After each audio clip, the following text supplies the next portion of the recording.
We'll have to see how Zinx does. Obviously, a former DRX Academy player, but also does, at least as far as the role is concerned, fit the slot that Munchkin is leaving. Going to the next year, but look at Gen G. Obviously still being led by Texture and Charon, we can now say are the duo core. Ash continuing on from this year as well, but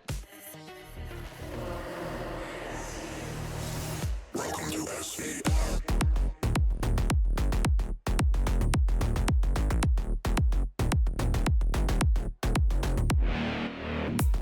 And here they come back out onto the stage, the umpteenth time to face off against one another. Not in a grand final, at least not yet, but for now, the starting round on their side of the bracket in Group B here at the SVL. RRQ and Gen G always fated to clash. yeah, and RRQ, we used to always have some asterisks, some disclaimers about the team. Oh, somebody's new, somebody doesn't have enough experience. We don't see them coded into the RRQ DNA yet. But now, throughout 2025, they've really built themselves as a solid full 5 roster. Still got the jokester in him for Monette, and curious to see if they can continue on that upwards trend into 2026. Gen G, there's been a lot of questions watching, the departure of Munchkin from the fans, from us as casters, saying, okay, what is this team going to look like? The rumors were there long ago about Lakia. That gets confirmed, but now we know the final is going to be Zinx joining in this team.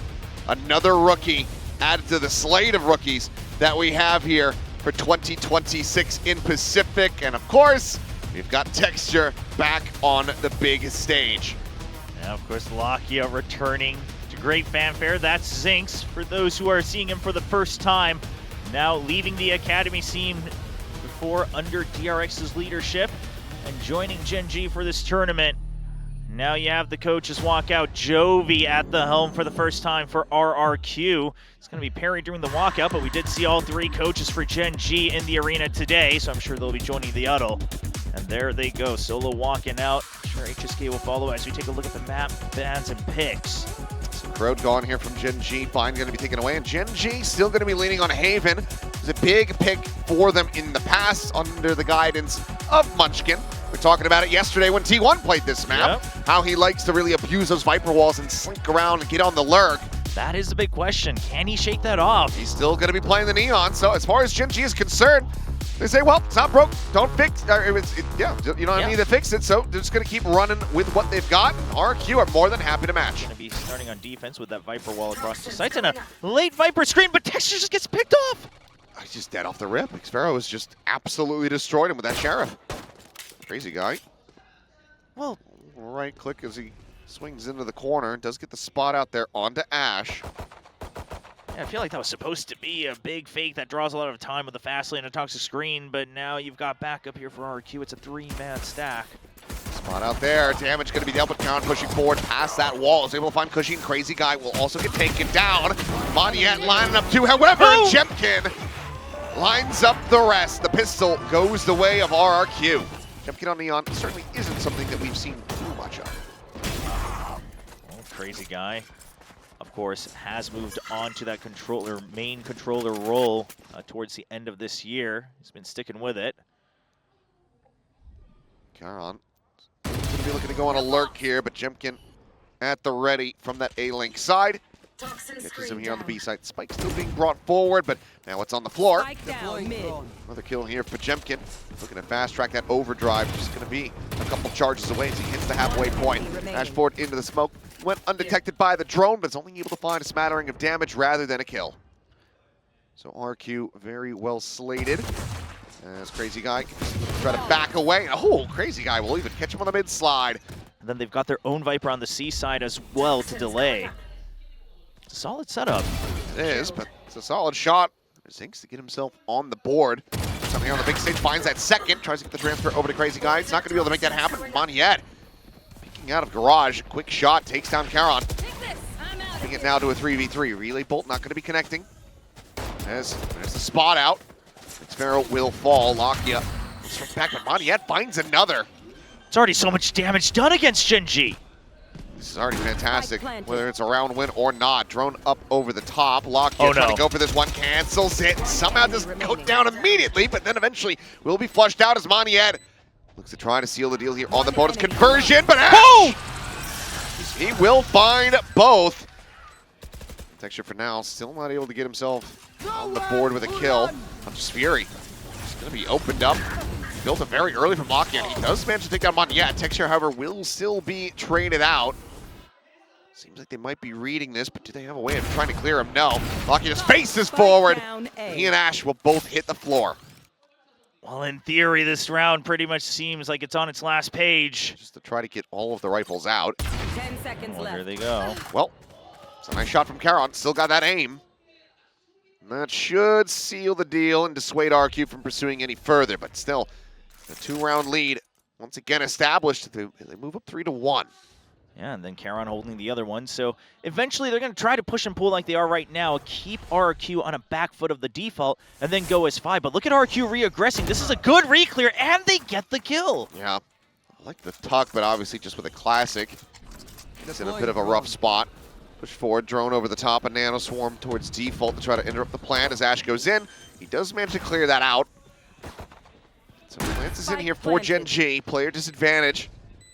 RRQ though, needing to go for this retake. I feel like Texture had to try to push out and take a risk and get kills, because otherwise you're on lower numbers right now. Going at the ready, Ash going to be trading one back. Bite not deep enough, Texture finds a tiny little pocket to tuck into, keep himself protected, and now does manage to strike. Crazy Guy going to be taken down, but Jemkin turns around quickly there with the overdrive in hand.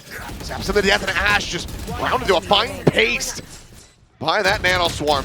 Lockyer trying to peel back another kill, will just put Cushy down to 11, but can't find anything more than that. RRQ now up 4-1. Texture winning out a critical fight. Jemkin struck down.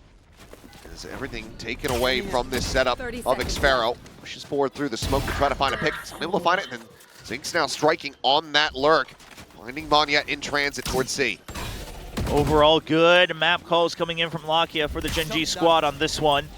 The post-plant positions aren't bad either, although the ones on site will have to make up their mind on where they want to hold from. Not checking the flank for Zinx. It's a lesson learned. Xfero's always one step behind you.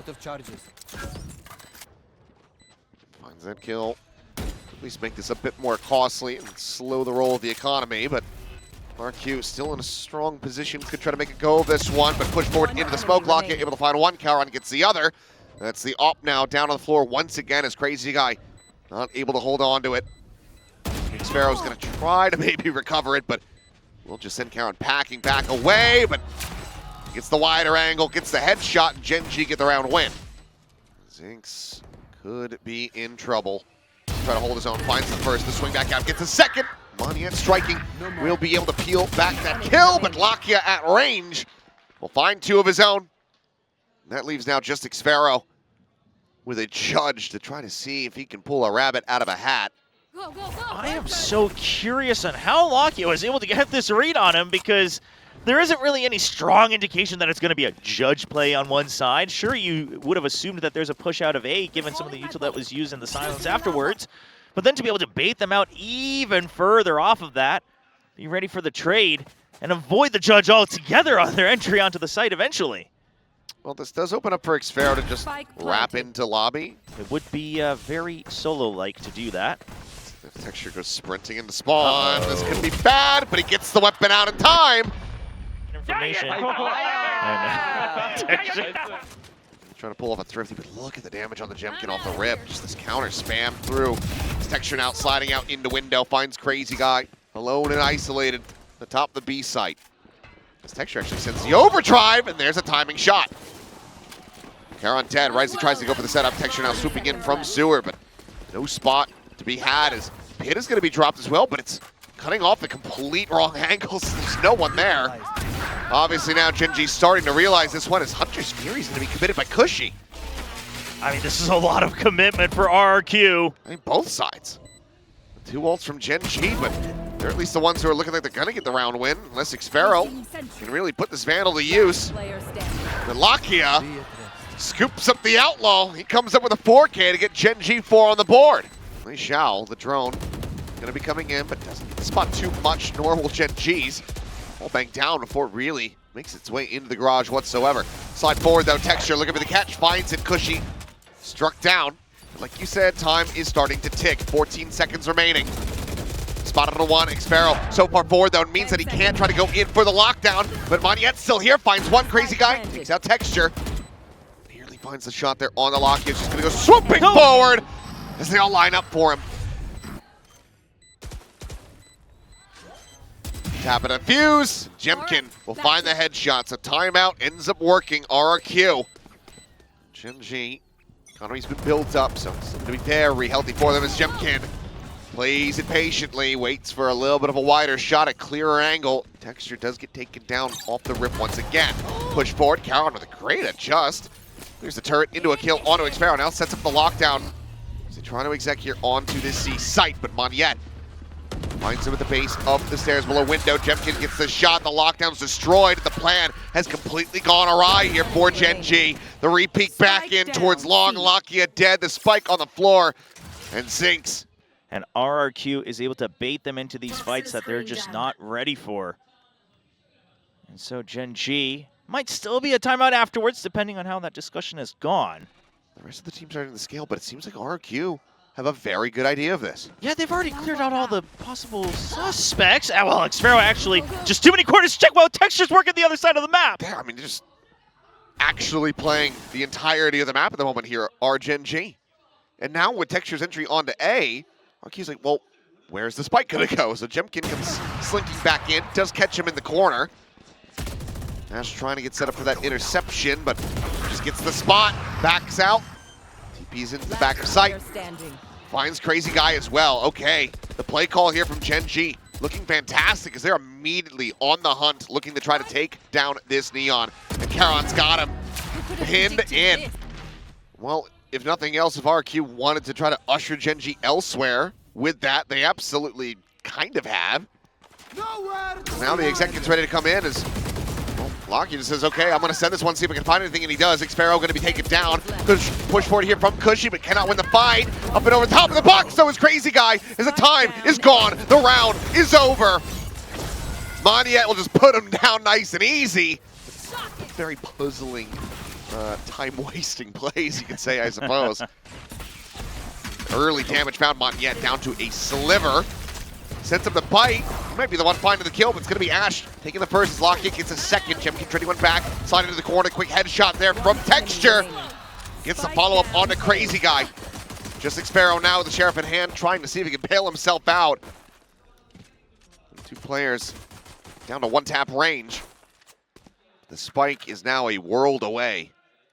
Yeah, and you've got Caron watching the other side right in mid. Should be secured. It is a frenzy, but yeah, okay. Just give the headshot there. Quick little tap. That Stinger and some pistols. The quick hit, getting ready to come in. Zing spotting out one. And that's Jemkin. Absolutely stranded and dead. Texture arriving. Does manage to find Moniette for the trade up as they lose out on their Viper. And that has a full pivot here from RRQ. Lorbot not going to slow him down much, but Caron sprints his way over into back sight, instantly finds the headshot onto Xpero, looks for the finish, but he's jumping on the lumber, and Xpero's able to collect. Now suddenly, down to just the two Guardians to try to see if he can turn this one around. Otherwise, RRQ are going to pull off a thrifty. Yeah, now RRQ's position isn't that great, though. Just two Classy and a Stinger at long range in the post plant. Well, that's why they're going to send Xpero all the way around through garage. Yep. That's trying to close that gap a bit, but this is still risky, not even through garage. He's going to go all the way through B. I don't think you have time for this one. The fuse is held to half. They hear him. I think they should have. Yeah, the swing in. Lakia finds the shutdown there. Push forward from Texture, but he's just getting overwhelmed, and it's all now down to Lakia, who's holding for the defuse, but Cushy! But overall, so far in this map, I know it's just the first map, but it does feel... what? Off the tracers! Oh, what a shot from Lakia. Okay. He still got it! He still got it. He's been training. Saw the head there. Really going to be dissuaded by that as 30 seconds Lakia left. just fishing for anything that he can get, but it's not going to be much of anything. Really Bolt going to be sent over, gets the catch, I just do believe. Tucks in behind the box, gets blinded up, eventually flushed out. 4v4 now. Yeah, should just be about the round here. 2 sheriffs only. Texture able to find the elimination there. Does eventually get the headshot on the crazy guy. Falls to 20 health. Yeah, I say that. Immediately rotate down, swap of the weapon. Yeah, hands that one over to Ash. They're just trying to be the tip of the spear, perhaps. Scout out the site. Get some information here for his teammates. But no, he's right back into heaven. Time starting to get away from them, though. As the push comes through. Jump around the corner. Ash going to be good for 1, but Xfero looking for the 4th. Will have it. Now, finally, the operator for Texture. This could be the difference maker. Oh, backs away. Right as the ult comes through, and that's going to be Lakia down. It's only going to be tiny little bits of damage dealt to the players of RRQ. Now go for the full assault here onto the C side. Paranoia thrown across. Karon does get his vision back, but Cushy swoops around. She's completely surrounded. Given that you have this operator, it's going to be a 3-player save for Gen G as RRQ hit double digits. Nullified in the middle of the map. The attackers at bay make sure that they can't make any early moves, but what do you do off of that, Gen G? Where are you taking that space? Where can you get a little bit more information? These are the questions you have to solve for. So now it's just defaulting, but Xfero, Texture in a fairly committed position. Now their own drone getting ready to fly through. Backs away to try to avoid this one. Has been spotted, but splits the difference between the 2 players. The kill not found. Goes back in, re-aggresses, finds the shot. Jemkin down. Does he go for a little bit more? He does, and Crazy Guy absolutely punishes him for his hubris. Yeah, had to swing a bit too far wide. The flick's not quite there for Texture. And then they go for a little control of the B side. I mean, RRQ is just pushing and pulling Gen G at all ends of the map. I mean, they've kind of given you a freebie, I would think, because, okay, Lakia interrupts it here with the Hunter's Fury. They're playing for time. I mean, yeah, they want to try to dissuade this if they can, but it's on the swing. Can't get the kill onto Xfero. He survives. Lockdown available. And he's thinking, well, I might just send this. I don't think it's going to be the most necessary here as Lakia frantically looking for a kill, but as those shots come through, seems like he will just go ahead and commit it. And maybe it's for good reason. Ash coming up with the 2, but I just don't think he's going to be able to get anything else done from here. Has to back away. Yeah, I think he might be going for the op, and Cushy's here to cut him off. He is. They could have just taken it and gone for the save, but instead Gen G continued to commit in. They just lose more and more as the round goes on. Texture's eyes tied over towards C. Karon able to dodge the Paranoia, playing very far forward, very committed. Gets the pivot to find the second kill there. Xfero will be able to trade one back. There's not no bringing way. out, but there's still this approach. Exactly. Texture still coming in around this back on the flank. The Guardian at range could absolutely be their undoing, but he needs a strike now! And he finds the first, but can't find the second. You see the frustration, the hands in the air. Spike planted. Spike is now playing an RQ with an opportunity in the hands of Monyet. A 1v2 Lakia with just a classic in hand. Weapon still a world away. He's got a recon, but Monyet does not have a clutch. Zinx will get them over the line. Tuck himself out of sight, but that's the immediate abandon of the plan here from RRQ. A quick pivot, sprinting their way over towards C. Zinxo, however, finds the intercept. That's Xfero gone. Seems like they're still going to try to commit onto this one, but eventually Jemkin just going to be sliding past that snake bite, but he's here in the opening. Karon at back plat, able to find the kill. Tries to go for the setup there on the lockdown, thinks better of it, holds it for the moment. The swing out, finds another shot. Monyet dead. Karon finds it third, and Zinx will get the cleanup. I mean, immaculate gameplay, honestly. Yeah. This is peak. Oh, overdrive, Texture, sliding away. Monyet's down to 1 health, by the way, as Ash is going to get caught. However, the Odin doesn't actually find the kill on Monyet. He does manage to find the headshot. Xfero gets Texture, and suddenly we're in a very wishy-washy situation. Karon, however, didn't use the lockdown in the previous round. Now has it, sends it before they can try to get the plant in play. Swing out from Zinx. Find the catch and kill. Look at this rotation call. Yeah, but look at Karon. He's ahead of it. That's the one I was talking about. He is all the way out here into mid.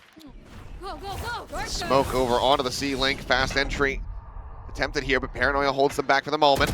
Push forward. Zinx gets himself out into mid, finds Cushy, puts the spike down on the floor, but cannot escape. Ball bank shots is going to be there, and Jimkin has Lakia lined up. Headshot connects. Ash now the one to try to hold the line, but jump peek from Jimkin's able to spot him, gets over to the side, slides away from the paranoia. Takes Ash's head clean up, but Karon still anchoring. Able to find two, but Dexter now all alone. The aforementioned overdrive is still in the back pocket for him. So they're creeping forward, but how do you really try to isolate this? You can't. Xfero's clean with a shot, and RRQ trying to make them think, and look at this, it's forcing them to have to try to clear over towards spawn. And even then, that backside B position likely still going to be a question mark for them.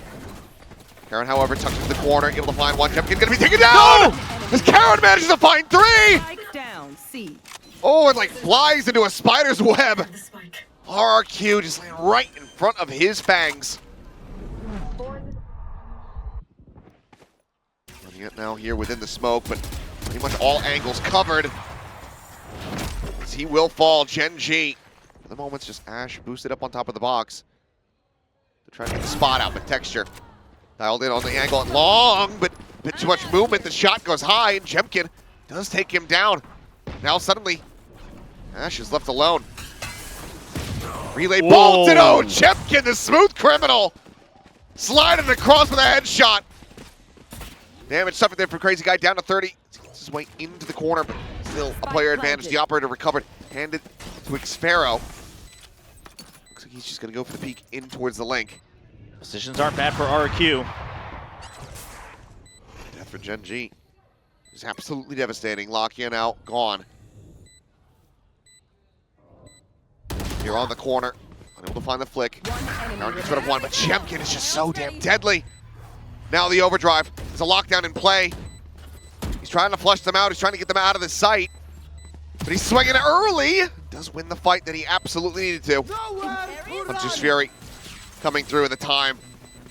This is pretty much already gone. Would have to fully stick it, but Jemkin's right there.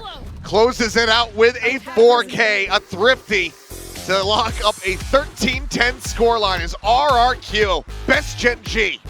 Yeah, it's always close games between the two, but RRQ will come out victorious in the first map once more.